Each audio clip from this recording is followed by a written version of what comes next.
241 మందికే కాకుండా ఈ డాక్టర్లు స్టూడెంట్లు వారికి కూడా గవర్నమెంట్ 1 కోటి రూపాయలు, అదానీ 10 కోట్ల రూపాయలు, ఎయిర్ ఇండియా 1 కోటి రూపాయలు ప్రకటించినంత వరకు ఫైట్ చేద్దాం.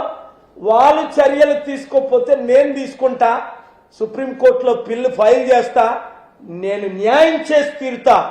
ఎవరిని క్షమించేదే లేదు, వదిలేదే లేదు. మీరు నాతో ఉన్నంత వరకు, దేవుడు నాతో ఉన్నాడని మీకు తెలుసు.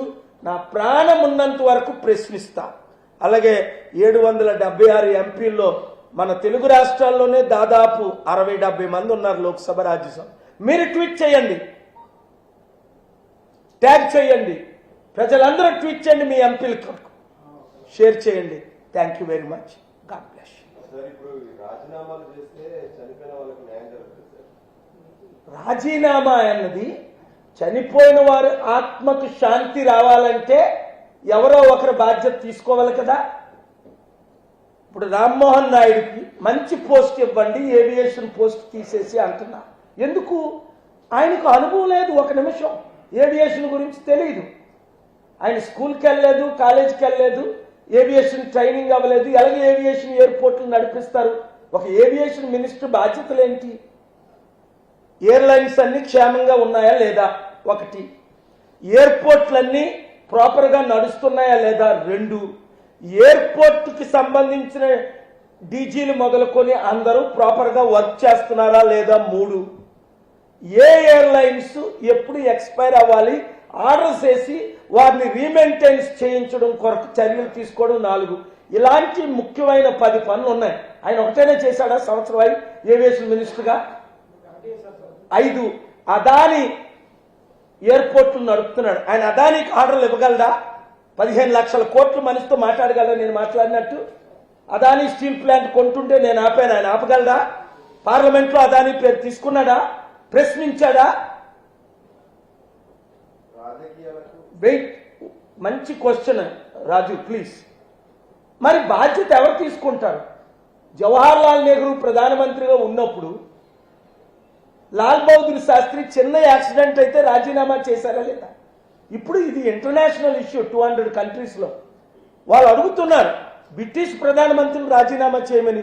బ్రిటిష్ ప్రధానమంత్రికి ఎయిర్ ఇండియాకి కనెక్షన్ ఏంటి? అది అహ్మదాబాద్లో జరిగితే ఎందుకు? 53 చనిపోతే ఎవరు బాధ్యులు అని బ్రిటిష్ వాళ్ళు. నిన్న చూడు, నిన్న జూన్ 14ని అఫీషియల్ బర్త్డే ఆఫ్ కింగ్, ఆయనే మౌనం ప్రకటించారు. ఎందుకంటే ఒక లైఫ్కి అంత విలువిస్తారు బ్రిటిష్ వాళ్ళు, అమెరికన్స్.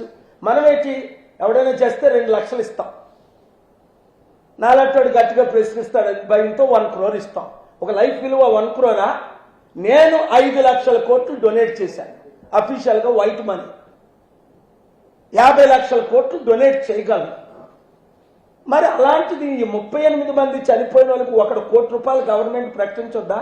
గుజరాత్ గవర్నమెంట్ కానీ, మన దేశ గవర్నమెంట్ కానీ ఎయిర్ ఇండియా 1 కోటి రూపాయలను ప్రకటించిందా 38 మందికి? కనీసం రామ్మోహన్ నాయుడు రిజైన్ చేయకపోతే ప్రధానమంత్రి రిజైన్ చేయాలి కదా, నేను బాధ్యత తీసుకుంటున్నానని. అంటే ఎన్ని యాక్సిడెంట్లైనా రిజైన్ చేయరా?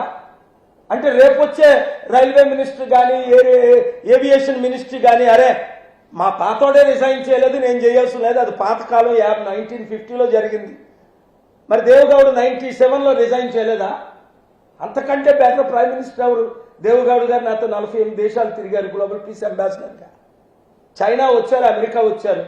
ప్రెసిడెంట్లు, ప్రైమ్ మినిస్టర్లు ఆయన్ని కలవడానికి నా హోటల్కి తీసుకొచ్చాను. మీరే విన్నారు కదా ఆయన మాటలు, ఇప్పుడు కూడా వీడియోలు ఉన్నాయి. ఆయన షాక్ అయ్యాడు, ప్రెసిడెంట్లు, ప్రైమ్ మినిస్టర్లు ఈయన కలుస్తారేటని. సో మన దేశంలో కూడా న్యాయం ఉంది. ఇంత పెద్ద యాక్సిడెంట్ జరిగితే రిజైన్ చెయ్యాలి. నేనే రామ్మోహన్ నాయుడుకి 3 సంవత్సరాల నుంచి బ్లెస్సింగ్స్